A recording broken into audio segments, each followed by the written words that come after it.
going to continue to stand on my innocence and keep pushing forward. And I've always, stood on not disrespecting or sexual assaulting anyone. What are you apologizing for then? What are you apologizing for? For everyone that was affected about this situation, there was a lot of people that was triggered. But not the women that accused you of this? I've apologized to all women, so anybody that was affected. 66 scheduled massages over a 17-month period. Dozens of sexual misconduct allegations against one man. To this day, 0 legitimate apologies. Cleveland Browns QB Deshaun Watson has just been handed an NFL punishment that's supposed to fit the crimes from inappropriate touching to forcing oral sex on at least 24 massage therapists in Houston. He has to miss 11 games, pay $5 million to sexual assault victim support organizations, and have mandatory counseling. Watson and others believed he deserved less, but they'll take it because Watson hasn't played football for 2 years. It was those darn women complicating his life with legal trouble just when he was getting good. But the NFL and Watson didn't negotiate this weak punishment without assistance from the ground up and all around. Watson met multiple criminal charges in the Houston area from women with eerily similar stories, some with actual receipts and texts that show that he booked therapists through a spa owner who knew he'd demand sex. Reports say he gave therapists NDAs, and one woman claimed Watson wouldn't pay her without her signature. Despite this, each grand jury decided not to charge because evidence was insufficient. That's always been the case with nonviolent sexual assault cases. Watson gets off because plaintiffs usually can't prove to a jury that a man assaulted and traumatized them unless there are physical signs of violent abuse and/or witnesses. Massage rooms are a prime place for men to get away with inappropriate and unwelcome behavior against female massage therapists. There's no surveillance footage, and it's just the two of them. Hence the career of Jeffrey Epstein. Watson settled 24 civil suits behind the scenes and reportedly offered $100K to each complainant, even though he told the press he wouldn't settle. And his lawyer came to his defense with this comment.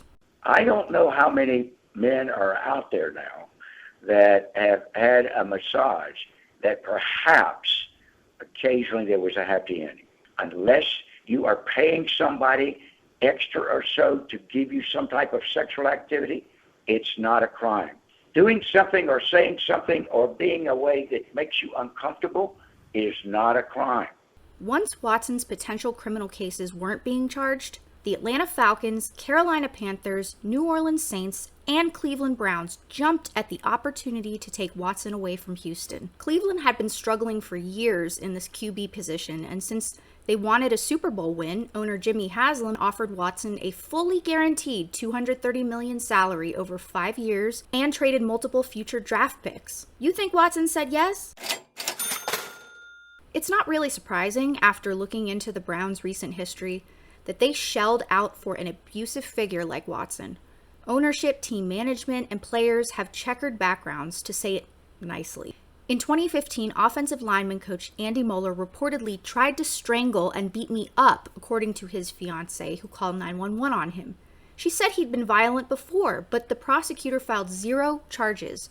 Moeller was suspended without pay, but ultimately got to leave through a mutual agreement with the team. Cleveland hired defensive coordinator Greg Williams, who'd previously run a bounty fund in New Orleans where he'd pay his players to injure opponents, especially in their weak spots, so they'd have to leave the game. Wasn't a deterrent. Kareem Hunt, running back, was hired after video surfaced of him assaulting and kicking a woman. He was never charged because the victim failed to litigate, and he served NFL's 8-game suspension without pay. Cleveland still has him.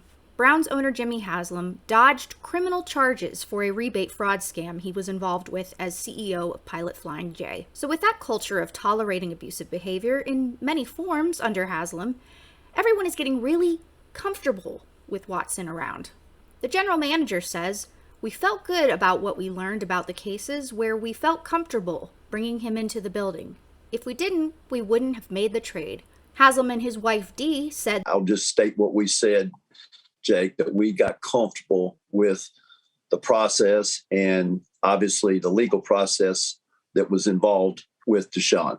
I'll just say again, we got really comfortable with Deshaun as the person. Roger Goodell, NFL commissioner, knew Watson had to be punished at least a few games to ease uproar over his reward for torturing women. So an independent judge reviewed around 4 to 5 civil, not criminal cases against Watson. One of the female victims interviewed said questions were being asked like, what were the girls wearing on the day they were abused by Watson? The judge came to her ruling, suspension without pay for 6 games. 6-game suspension is the standard personal conduct punishment for violent sexual acts, and while Watson's behavior, quote, does not fall into the category of violent conduct that would require the minimum 6-game suspension, he created a genuine danger to the safety and well-being of another person. She had no nonviolent precedent, so she chose the 6 games. What I'm bothered by is the fact that standard punishment is for first-time offenders, and with 24-plus accusations on Watson, neither the judge nor the NFL factor that in. And both the judge and Goodell stated Watson's behavior was egregious and predatory. With public pressure mounting over the soft ruling, Goodell, the NFL, the Browns, and Watson finally agreed upon punishment that stands today. Fewer games to play, but not much pain in the pocket for Watson. Watson's attempted apologizing multiple times. Quote, "Look, I want to say that I'm truly sorry to all of the women that I have impacted in this situation. The decisions that I made in my life that put me in this position, I would definitely like to have back. I apologize once again for any pain this situation has caused. I take accountability for the decisions I made." Sounding like he somewhat acknowledges what he did, Cleveland's general manager says people shouldn't be defined by their mistakes. But Watson committed many. Jimmy and Dee Haslam say Watson deserves a second chance and his counseling will be a process. And they believe he's remorseful. Well, the judge didn't think so, and the Haslams just kind of outed him.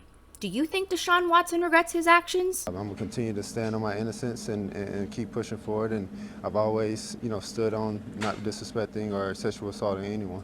What are you apologizing for then? What are you apologizing for? For everyone that was affected about this situation, there was a lot of people that was triggered. I've watched tons of media responses, and there's not an immediate consensus. Rich Eisen, Mina Kimes, RG3, they all blame the NFL for hiding behind weak punishment, the Browns for rewarding disgusting behavior and lack of remorse. Other media figures, mostly guys, are just glad the ordeal is over, so they know how Cleveland's season will go.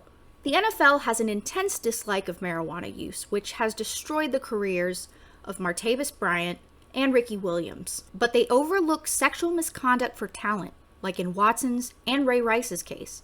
Rice was charged with third-degree aggravated assault after punching, knocking unconscious, and dragging his fiancée out of an elevator. The NFL made him miss 2 games, charges were dropped, and Goodell had an aha moment about sharper domestic abuse punishment too late. It's like a perfect equation. Take the NFL and Cleveland Browns precedent of normalizing and rewarding sexual abuse in pursuit of profit, add the insane burden of proof against female complainants, toss in a dash of media fatigue over sexual abuse interrupting the NFL season, you get exactly what happened. The exact outcome we all have to live with.